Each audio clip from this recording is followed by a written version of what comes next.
The Samsung Z Fold 2 5G is a device that I wasn't going to get at first. It's expensive, and it's new technology, and it's Android. I recently switched from an iPhone 11 to get the Z Fold 2 5G because, let's be honest, it's the most exciting device of 2020.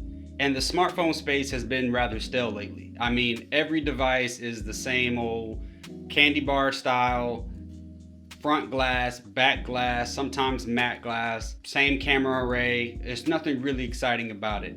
So I really wanted to try this out to see if I could really take advantage of the multitasking and really see what it's about. I think I found a sweet spot with the Fold 2.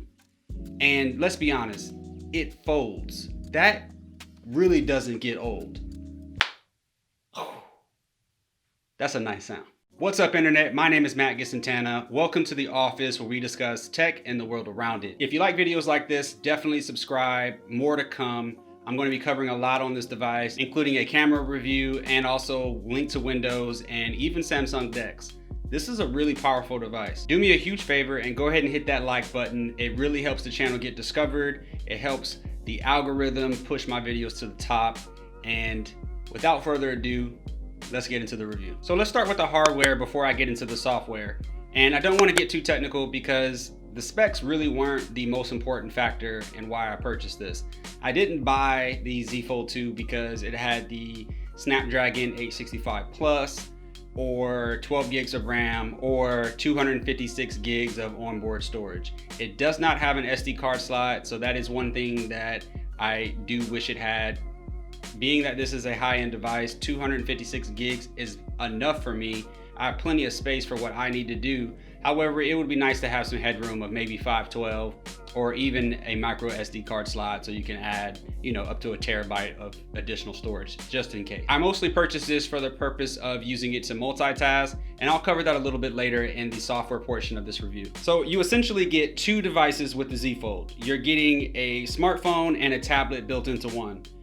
I feel like I'm in Westworld using this phone because it's so futuristic that sometimes it's pretty cool on how I can switch between apps and multitask and even just enjoy a tablet that can fold and be placed into my pocket. It's pretty fun to use. The hinge is super strong and I haven't had any issues with it. The main display is a bit soft. It's not real glass. So I did have some issues with the original screen protector. I did some videos on that.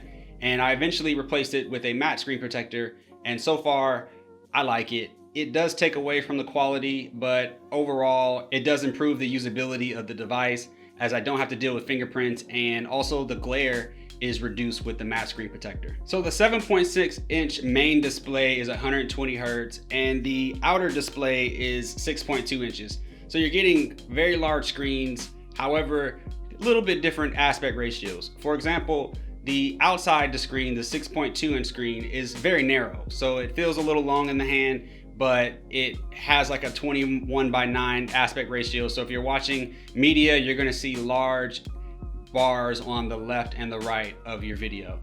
The main display being so large, it is kind of an odd aspect ratio as well. Using this display is amazing because of the 120 Hertz refresh rate. Navigating and scrolling and just using it just feels so snappy.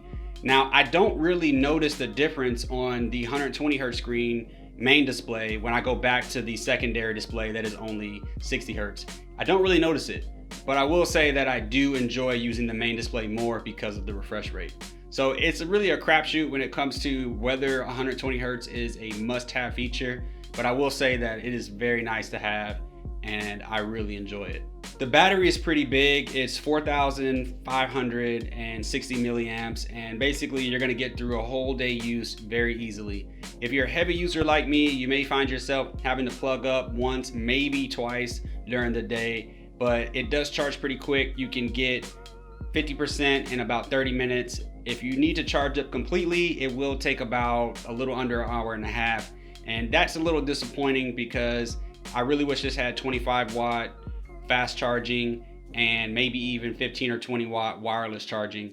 I found that charging from 0 to 100% via a cable isn't that bad because I usually just do that for 30 minutes at a time during the day. However, overnight I do wirelessly charge it and it gets, a great charge, but it is charging very slow. I wish it could charge faster. Being that this is a high-end $2,000 device, I expected more, so I'm a little disappointed in that. So let's get to the software. This is by far the best Samsung software experience that I've had on a smartphone. And that's mostly due to the capabilities of multitasking, as well as just some of the optimizations that were made to the fact that this is a folding device. There's a lot of little quirks that happen when you're using it in messages or even in YouTube that I really like, how you can have half screen, and it always feels like the seam where the phone folds is out of the way. But there's a weird mode. It's not advertised, but I actually really enjoy using the phone in what I call book mode. It's where the phone is slightly folded and you're holding it in your hand. It's super comfortable, especially because your thumb can control one side, and then if you need to do anything on the other side, you can just bring your other hand up and start using that. But it's really nice to hold in the hand and use this way.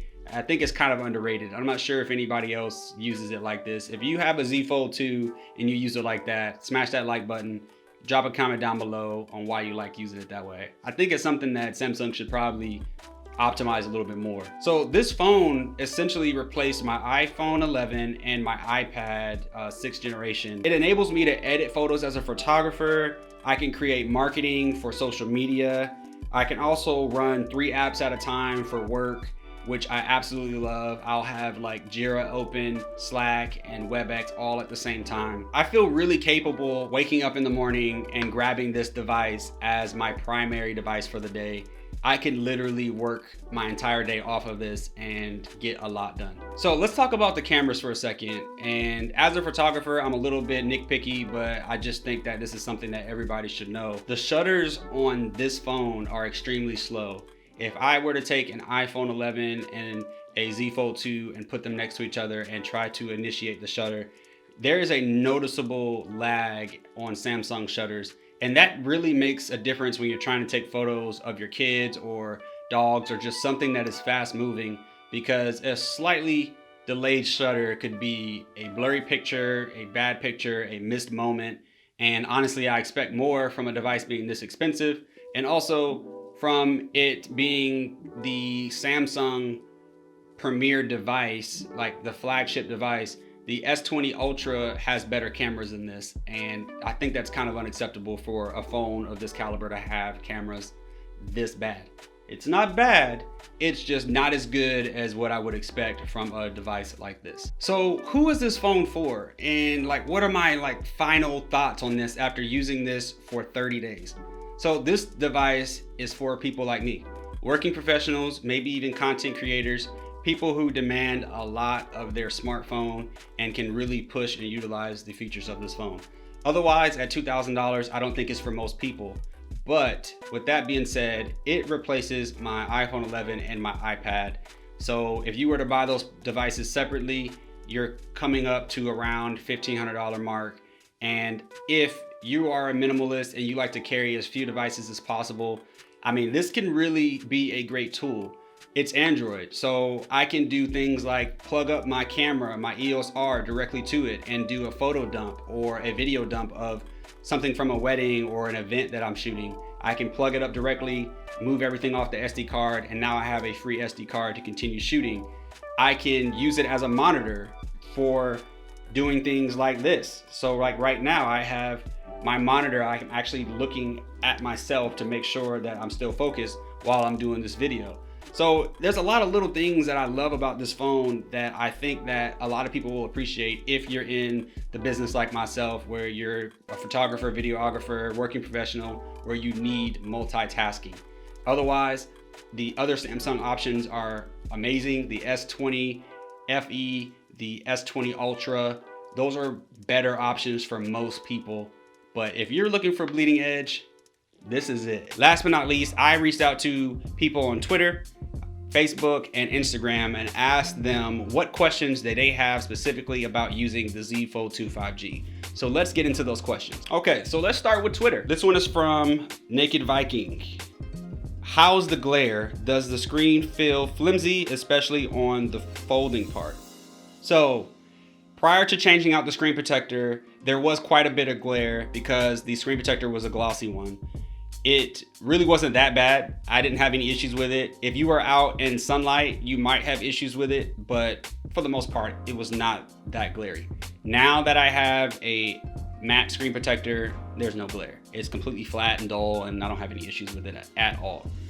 Now, the seam in the middle is not noticeable. It is noticeably softer to the touch, but after putting on this new screen protector, you really can't feel the difference. It's a nice hard surface all the way across, but you do feel it get a little bit soft right there on the seam. Nothing to be alarmed about. It has been very durable and worked just fine. And honestly, I really only notice it if I'm trying to play like a game where I have to swipe or something like that. Other than that, it's invisible. You don't even really notice it. The next question is from Alex Snook. How often do you actually unfold it rather than just use the screen on the outside? I would say very often. There are times I will sit down and I will just try to use the outside screen, and I really just want more screen, so I just unfold it. This outside screen is perfect for when you need to use the device one-handed, and that's why I like this phone a lot. Use it one-handed most of the time, you know, when you're just kind of out and about or doing stuff. And then when you're sitting down or you really need a full screen, you unfold it. This next question is from Lucas. What kind of multitasking do you do with it? Is there anywhere it shines or falters? I would say I do a multitasking scenario where I have these quick apps. So if you swipe from the right and you have your quick apps, I have some app pairs that I use quite often. So I have WebEx, so I could be on a WebEx call for work. And then I have Slack, and then I have Jira. And I have all three of them on my screen at the same time.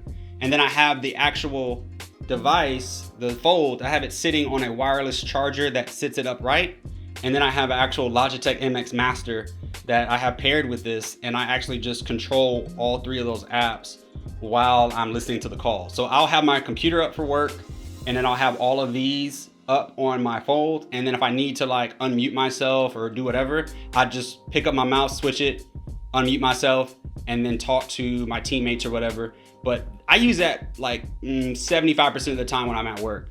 The other time is when I have WebEx and Slack open. And that's really just so that I can stay in touch with my team, or if I have a WebEx call where I need to see something, I can always quickly maximize it so I can see if someone is displaying, you know, their screen and they're trying to show me something.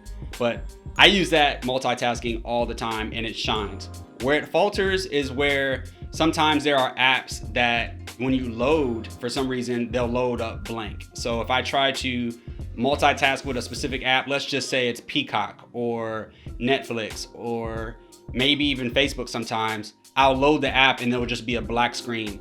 That is typically because maybe I had it opened up on the secondary display. There's a quirky bug with that. I have not been able to figure it out, but that barely happens. It just happens sometimes. All right, the next question is from RJ Tech.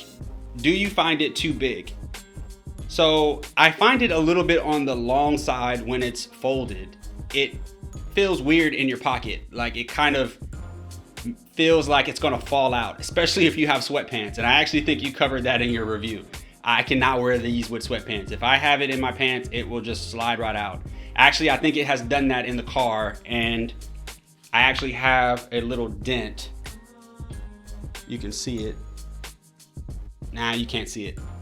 I actually have a little dent here from where it slid out and hit the metal rails in my car seat. So I do find it a little bit long. I wish it was a tiny bit shorter, but then the whole phone as a whole, when you unfold it, would be a little bit shorter. So I'm not sure if I would like that or not. I don't know what they're gonna do for the next version, but I'm excited to see if they make it taller or wider or whatever. Unfolded, it's the perfect size. This is the perfect size tablet. It feels like an iPad mini with no bezels. Best way to describe it. All right, so let's go to Facebook. First question from Matthew Dorman. How dare you? The next question is from Kyle. What's up, man? How many times have you found a key or pocket item wedged in between the screens in your pocket? That would be my biggest fear. Never. I usually keep my pockets empty. I will say there was some times that I had some coffee grinds in my pocket. I don't know why. And I picked the phone up and there was coffee in like the speaker and the USB-C port. There was none inside on the screen or anything like that. So close call, but I don't really think you'd have to worry about it. There is a small bit of space in between the screen. So yeah, some sand could probably get in there, but otherwise, not really a big deal. The next one is from Miguel Cardona. What is something missing that you would add to the next Fold that would make this phone complete? S Pen, faster charging, better cameras, and I would probably say a harder main display where I don't really have to worry about it too much. Those were my only wishes for the Z Fold 3. The next one is from O'Brien Black. How well does the screen share feature work with TVs? Does it only stream the entire display as a square, or can you stream specific windows that automatically be sized to the screen's resolution? Okay, so that is a pretty loaded question, but I'm gonna do my best to answer that. Okay, so when you share your screen, you can do it one of two ways. You can make it where the TV matches the resolution of your phone, or you can make it so that what you're streaming matches the resolution of the TV. So that's step one. So whatever you want to show on your phone, you could do one or the other. Match the TV or match the phone. Depending on what you're doing, you're going to choose probably match the TV. Like let's say you're streaming something from a website, you're going to want to match the TV so you can get the full screen. The other thing is, if you have a specific app that you want to push to the TV, but you still want to use your phone separately, I think that's best handled through like Chromecast. So like with Netflix, I can push the actual movie that I want to watch directly to the TV, and the TV is now handling the streaming of that movie. It's no longer being handled by my phone. You could do that with Hulu, YouTube. There's a lot of apps that are compatible with Chromecast, so that's one way to handle that. Otherwise, you can just plug this up with a USB-C to HDMI and just have full screen, and that works just as well. You can also use Samsung DeX that I mentioned earlier in the review, and plug up a keyboard and mouse and pull up a browser there, and you would have full screen, whatever you're trying to do that way as well. This is like a Swiss Army knife of media and productivity, so you have many ways. Hope that answers your question. Now to Instagram. The last question, how does it feel to be shunned by the boys in blue? Look, I miss group text on iOS, but I don't miss you, okay? You need to get with the program. You used to love technology. Now you just stay with the iPhones, okay? Try something new, bro. Try something new. Thank you guys for watching my review. I know this is gonna be a long one, but I really wanted to give you guys a thorough review. If you guys have any questions, let me know down below. I hope to see you soon. Please consider subscribing for more videos, more content to come. Hit that like button, it's very helpful. And last but not least, stay up. Hey Matt, really bro? That's how you do me?